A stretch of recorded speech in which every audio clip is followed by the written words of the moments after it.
There is a bird in your backyard that has never built a nest. Not once. Not ever. Not a single twig.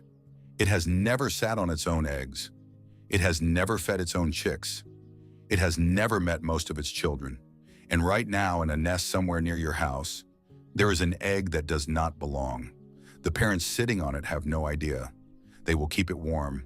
They will defend it. And in most cases, they will watch their own babies die for it. Last time we met the blue jay, the con artist that fakes a hawk scream to clear your feeder. That was a small crime. This bird runs the con of its life every single spring, and the victims never find out. This is the bird that makes the blue jay look honest.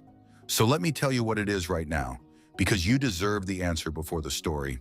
It's called the brown-headed cowbird. And if you're watching from the UK, you already know its famous cousin. It's the cuckoo, the bird in your poems and your clocks, the one that drops its egg in someone else's nest and disappears. North America has its own version. It isn't rare, and it isn't far away. It's probably at your feeder right now, looking completely ordinary.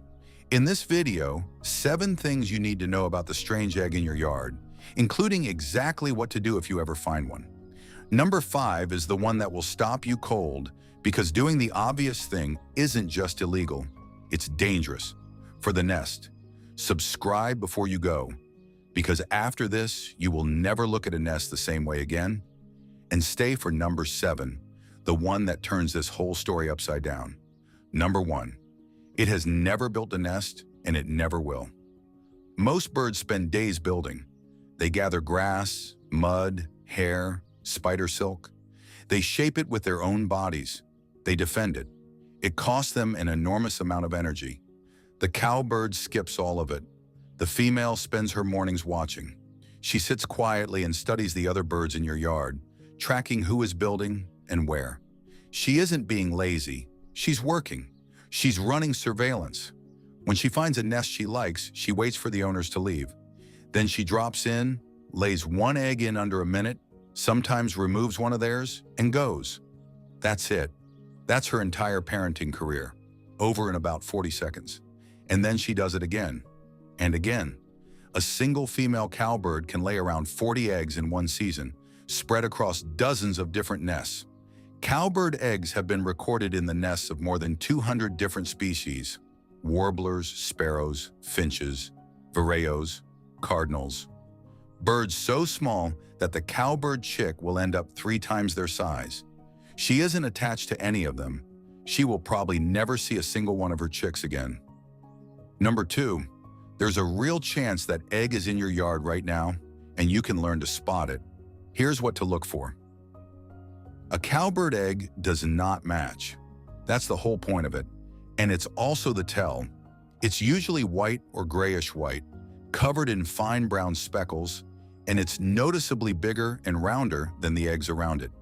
If you're looking into a nest of 4 small, neat, matching eggs and one chunky speckled thing that looks like it wandered in from another species, you've found it. Because it did wander in from another species. The other tell comes later, and it's easier. Watch for a small bird feeding a chick that is visibly, absurdly bigger than it is. A tiny warbler perched on the rim of its own nest, stuffing food into a gaping mouth that could almost swallow it. If you've ever seen that in your garden and thought it looked wrong, it was. Now, before you do anything about it, keep watching, because what you do next matters far more than you'd think, and the obvious move is the wrong one. Number 3, here's what happens inside that nest once she's gone. The cowbird egg usually hatches first, not by much. A day, sometimes 2, but in a nest, a day is everything. The cowbird chick comes out bigger, stronger, and louder. It begs harder. It reaches higher. Its mouth is wider and brighter. And the host parents, running on pure instinct, do exactly what instinct tells them to do. They feed the loudest, hungriest mouth in front of them. They aren't fooled the way a person gets fooled. They aren't stupid. Their entire system for feeding chicks was built over millions of years around one simple rule. Feed the one begging hardest. The cowbird chick just breaks that rule wide open, so the real chicks get less, then less again. In many nests they starve, or they get crushed, or they're pushed out, and the parents keep working. They'll fly hundreds of trips a day, wearing themselves down, feeding a chick that isn't theirs, while their own family quietly disappears underneath it. They never find out. Number 4, but some birds have worked it out, and this is where it becomes a war. Not every host accepts the egg.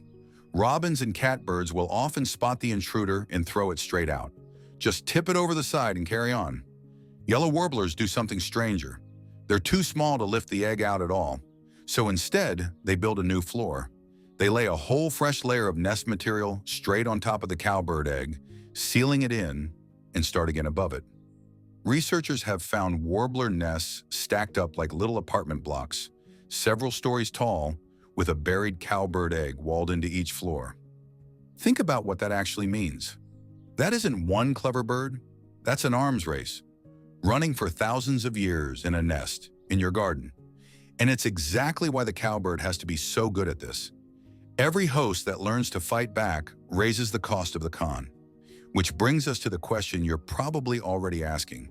If some birds throw the egg out, shouldn't you? Number 5, no. And this is the part I really need you to hear. If you find a cowbird egg in a nest in your yard, do not remove it. First, because it's illegal. The brown-headed cowbird is a native North American bird, and it's protected under the Migratory Bird Treaty Act of 1918. That's federal law. Tampering with its eggs or its young without a permit is a crime, and those permits go to licensed biologists working to save endangered species, like the Kirtland's warbler in Michigan or the black-capped vireo in Texas. They don't go to backyards. I know how that sounds. The parasite is protected and the victims aren't. But the law isn't confused. It was written to stop people deciding, species by species, which bird deserves to live. Because we are catastrophically bad at that. So that's the legal reason. But there's a second reason, and honestly, it's the one that will keep you up. Because if you take that egg out, she might come back. Number 6, she comes back, and she checks. In 2007, 2 researchers, Jeffrey Hoover and Scott Robinson, published a study in the Proceedings of the National Academy of Sciences. They wanted to know what happens when the con gets refused, so they ran it as an experiment. They found warbler nests with cowbird eggs in them, and they took the eggs out themselves. Then they watched. When the cowbird could still reach the nest and her egg had been removed, the nest was ransacked 56% of the time, torn apart. The warbler's own eggs destroyed. When her egg was left alone, that number dropped to 6%. And when the researchers removed the egg but blocked her access to the nest, so she physically couldn't get in, not a single nest was touched. It wasn't a predator. It wasn't bad luck. It was her. Scientists call this the mafia hypothesis, and the name is exactly right. Accept the egg and your nest survives. Refuse it and she burns the whole thing down. It's protection money paid in eggs, and it gets colder. Hoover also found that nests which had never been parasitized at all were ransacked around 20% of the time. And 85% of the nests those birds rebuilt afterwards ended up with a cowbird egg in them. She wasn't punishing anyone there. She was farming. Wreck the nest, force them to build a fresh one, and be waiting when it's ready.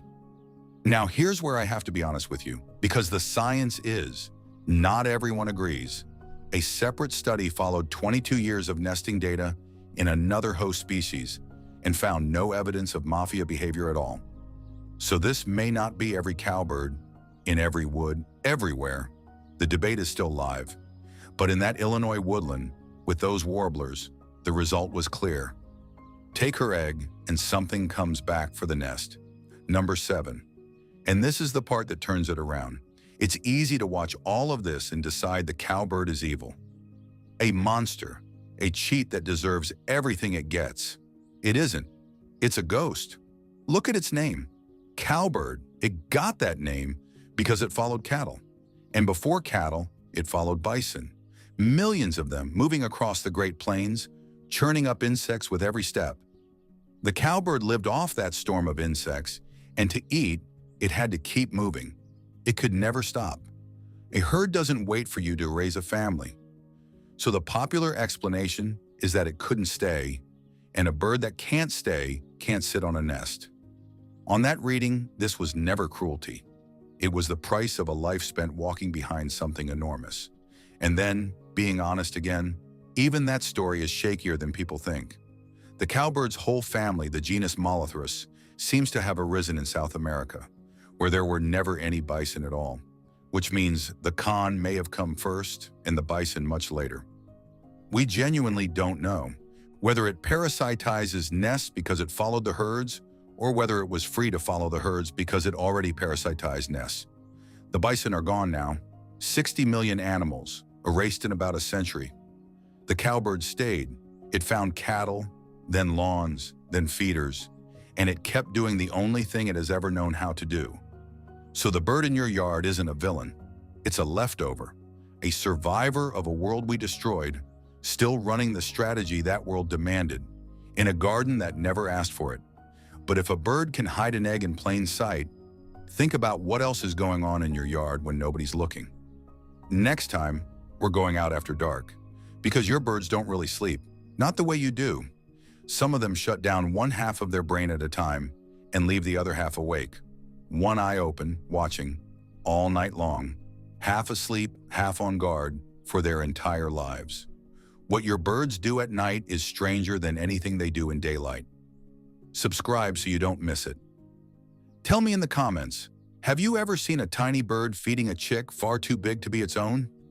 That moment when something in your yard just looked wrong? I read every single one. I'll see you in the next one.